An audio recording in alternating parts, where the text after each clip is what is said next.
Es también para posicionarme respecto de este recurso de apelación 126 de 2018, presidente. Gracias. Bien, yo quiero iniciar mi participación poniendo en el contexto cuál fue el motivo de la LITS. Aquí el Partido Nueva Alianza formuló una consulta al Instituto Nacional Electoral. Fue a través de 3 interrogantes. La primera le formula a la autoridad administrativa de este partido: ¿existe algún impedimento, incompatibilidad o restricción constitucional, legal o reglamentaria para que en el caso concreto de Ernesto Laguardia pueda participar como conductor central de un programa con las características que ya refiere en su escrito, y al margen de dicha actividad y espacio pueda realizar actividades de campaña como candidato a diputado federal? Esa es la primera interrogante. La segunda: la participación de Ernesto Laguardia como conductor central de un programa con las características referidas actualiza por sí mismo el supuesto de adquisición de propaganda en televisión. Y la tercera interrogante: ¿cuáles son las previsiones que debe considerar Ernesto Laguardia para que en el desarrollo de su profesión no incurra en el supuesto de adquisición de propaganda en televisión? El Instituto Nacional Electoral responde a estos cuestionamientos y sostiene en relación con la primera pregunta que la actividad de un conductor de un programa de televisión y la de candidato son incompatibles, y por tanto los aspirantes a un cargo de elección popular tendrían que apartarse de dicha actividad para sujetarse a la normativa constitucional y legal para acceder a espacios en radio y televisión bajo el principio de equidad en la contienda, sin que ello implique violación a la libertad de expresión o de trabajo. Y cita para ello distintos precedentes judiciales.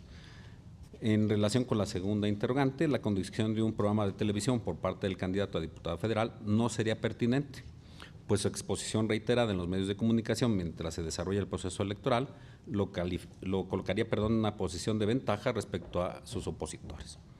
Y en torno a los restantes planteamientos, hizo eco la autoridad administrativa electoral de diversos criterios jurisprudenciales, entre otros el 17-2015, que dice: radio y televisión, para acreditar la adquisición de tiempo es innecesario demostrar su contratación en cuanto a la voz de este criterio jurisprudencial. Bien, yo no comparto la respuesta que dio el Instituto Nacional Electoral a la interrogante que formula el Partido Nueva Alianza. Mi posicionamiento se respalda en 2 criterios principalmente de la Suprema Corte de Justicia de la Nación. El primero de ellos es relativo a la jurisprudencia del Pleno, la 20-2014, en donde, como todos sabemos, se pronuncia la Corte respecto a que los derechos humanos contenidos en la Constitución y en los tratados internacionales constituyen el parámetro de control de regularidad constitucional, pero señaló la Corte, pero cuando en la Constitución hay una restricción expresa al ejercicio de aquellos, se debe estar a lo que establece el texto constitucional. Habla la Corte de restricción expresa.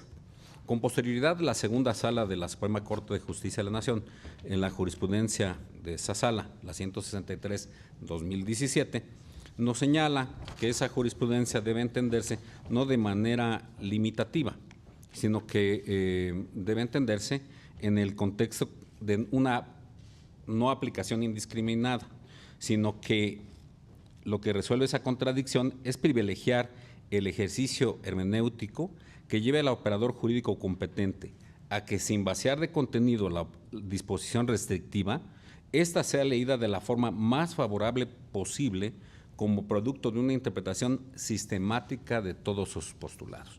Es decir, la Corte sustenta 2 bases fundamentales. Hay restricción constitucional expresa, debemos estar a la restricción constitucional expresa, aun cuando la convencionalidad nos lleve a disposiciones diferentes. Pero segundo, esto no es indiscriminado, sino que existe la posibilidad de que el operador jurídico, aplicando el principio pro persona, pueda llegar a una conclusión diferente, armonizando en su sistematicidad los distintos postulados constitucionales. Este posicionamiento de la Suprema Corte de Justicia de la Nación a mí me lleva a aplicarlo al presente caso. Yo no advierto una restricción constitucional expresa. Es motivo de una interpretación por parte del Instituto Nacional Electoral. Y creo que en esa medida yo no compartiría esta manera de resolver el asunto, aun cuando reconozco la importancia de la tarea que realiza el Instituto Nacional Electoral al responder este tipo de consultas, porque evidentemente privilegia el que se aplique la ley, y dos, es preventivo de una cuestión litigiosa exacerbada. Pero pues también creo que el desahogo de las consultas debe hacerse de acuerdo al marco constitucional, y en este caso, no, como decía yo, no comparto la respuesta del instituto. ¿Por qué? Aquí primero, ya el magistrado Vargas ha hecho referencia a distintos precedentes de esta sala superior que yo creo que no son aplicables, principalmente los relativos al recurso de apelación 548-2011 y su acumulado, y el recurso de apelación 265-2002. En esos asuntos, si bien se dio la participación de diversos candidatos a distintos puestos de elección popular en el marco de una participación en medios masivos de comunicación, lo cierto es que en esos asuntos se trataba de una cuestión fáctica y jurídica diferente, porque allá son actores políticos que participaban como comentaristas en distintos programas, preciso, de medios masivos de comunicación, como son radio y televisión. En este caso, lo que se nos cuestiona es distinto. Aquí lo que se cuestiona es la participación de este actor político que tiene antecedentes laborales como actor y conductor. Y se nos pide la ponderación frente a su derecho del trabajo, que creo que son dos componentes que son diferentes a estos presentes que invoca el Instituto Nacional Electoral. Para mí, esto implica una ponderación diferente que debemos realizar. Aquí creo yo que debemos acudir a la convencionalidad y tener también en consideración que la observación general número 18, relativa al derecho al trabajo del Comité de la Organización de las Naciones Unidas, relativa a los derechos económicos, sociales y culturales, en relación con el artículo 6 del Pacto Internacional de Derechos Económicos, Sociales y Culturales, señala: el derecho del trabajo, amparado en el Pacto Internacional que he referido, afirma la obligación de los Estados partes de garantizar a las personas su derecho al trabajo libremente elegido o aceptado, en particular, el derecho a no ser privado del trabajo de forma injusta. Esta definición subraya el hecho de que el respeto a la persona y su dignidad se expresa a través de la libertad del individuo para elegir un trabajo, haciendo hincapié al tiempo en la importancia del trabajo para el desarrollo personal, así como para la integración social y económica.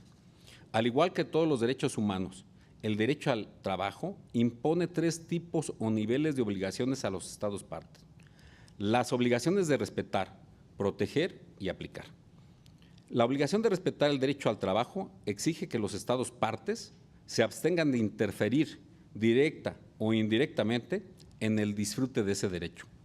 La obligación de proteger exige que los Estados partes adopten medidas que impidan a terceros interferir en el disfrute del derecho del trabajo. Y la obligación de aplicar incluye las obligaciones de proporcionar, facilitar y promover ese derecho. En el ámbito nacional, recordemos que la Suprema Corte de Justicia de la Nación ha sostenido que del análisis del artículo 5 constitucional se desprende que el Poder Legislativo puede, al emitir una ley, restringir la libertad de trabajo de una manera general, impersonal y abstracta, determinando que una actividad es ilícita. Y dijo la Corte, pero de ninguna manera puede establecer restricciones a ese derecho en relación con personas en particular. Yo reconozco que la Corte también ha señalado que ese derecho del trabajo no es absoluto, irrestricto e ilimitado, sino que con base en los principios fundamentales debe satisfacer que no se trate de una actividad ilícita, que no afecte derechos de terceros y que no afecte derechos de la sociedad en general. Creo yo, como resultado de estas situaciones jurídicas, que en el caso sí debe realizarse un ejercicio de un test de proporcionalidad, porque a través de esta resolución del Instituto Nacional Electoral se está realizando una interpretación de carácter constitucional que restringe el derecho al trabajo de quien es candidato a diputado federal. Y en ese sentido, desde mi perspectiva, al realizarse el corrimiento del test de proporcionalidad, considero que no se cumplen los requisitos del test para considerar constitucional la medida. En este caso, considero que no hay una relación adecuada ni proporcional pone el principio de equidad en la contienda. La autoridad administrativa, en lugar de adoptar una medida parcial o relativa que permita un equilibrio entre el derecho al trabajo y el principio de equidad, restringió de manera absoluta, aun cuando sea temporal, el primero de estos derechos, que es el derecho al trabajo. Creo que aquí lo que debió señalar la autoridad administrativa es que puede seguir realizando su función, porque también está de por medio el principio de subsistencia y el de el mínimo vital de esta persona que se ha dedicado, como lo señalé, desde toda la vida, es un hecho notorio, a su actividad como actor y conductor. En ese sentido, deben ponderarse todos estos elementos y considerar que la participación de él, lo que debe evitar, lo que debe excluir, es precisamente el llamamiento al voto, realizar pronunciamientos de carácter político, que son los que están vedados. En ese sentido, Presidenta, considero que la restricción sí va más allá de la autorización que la Constitución, la doctrina constitucional y la convencionalidad permiten. Yo considero aquí que no existe tampoco un riesgo al principio de equidad, si tenemos en consideración, además, que para ver lo relativo a la sobreexposición, continúa vigente la facultad del Instituto Nacional Electoral a fin de determinar caso a caso si existe o no esa sobreexposición, pero valorando los elementos relativos al tipo de programa, sistematicidad en la difusión, calidad con la que se ostenta quien participa ahí y el contenido del programa. Considero que el caso a caso nos dará pie para definir si existe o no la sobreexposición. Es por eso que considero que sí debe declararse que es inconstitucional la restricción y permitir la participación a Ernesto Laguardia en los términos que ha apuntado con las modulaciones correspondientes. Gracias, presidente.